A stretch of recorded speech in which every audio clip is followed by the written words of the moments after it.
অন্যদিকে আমাদের বাড়িতে তালের পিঠার আয়োজন চলছে। মাটির চুলায় শাশুড়ি মা হাত চালিয়ে তাল জাল দিচ্ছেন। জানি এখন তালের সময় না, কিন্তু এই তাল মা ফ্রিজে তুলে রেখেছিলেন যাতে আমরা বাড়িতে এলে পিঠা করে খাওয়াতে পারেন।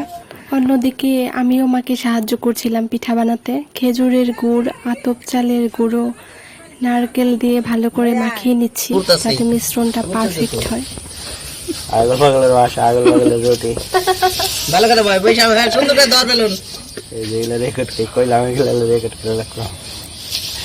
পাগল লিবো রুটি বানাইতেছে। একদিকে আমরা পিঠার জোগাড় যন্ত্র করছি, অন্যদিকে সবাই মিলে হাসি ঠাট্টাও মেতে উঠেছি।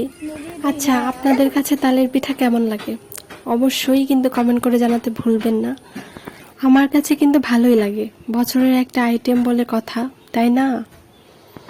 হ্যাঁ সেটাই তো। দেখি কেমন, দেখি তোমার সুন্দর কই। আর কটা দিন পরেই তো আমরা শহরে ফিরে যাব, আবার সেই ব্যস্ততা কোলাহলে হারিয়ে যাব আমরা। তো মা হয়তো ভেবেছিলেন এই সময়টা যতটুকু ভালোবাসা উজাড় করে দেয়া যায়।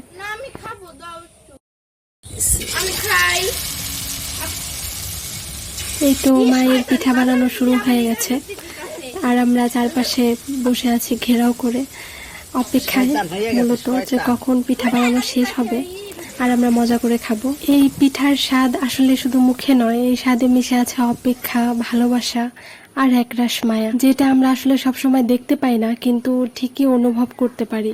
আল্লাহর কাছে লাখ লাখ শুকরিয়া যে খুব ভালো একজন বোনের শাশুড়ি মা পেয়েছি আমি। তিনি শুধু তার ছেলেকেই নয়, আমাকেও অনেক বেশি ভালোবাসেন। সবাই আমার শাশুড়ি মায়ের জন্য দোয়া করবেন, তিনি যেন ভালো থাকেন, সুস্থ থাকেন। আর হ্যাঁ, আপনাদের সবাই পিঠা খাওয়ার আমন্ত্রণ রইল। আজকের মতো এ পর্যন্তই, দেখা হচ্ছে পরের ভিডিওতে।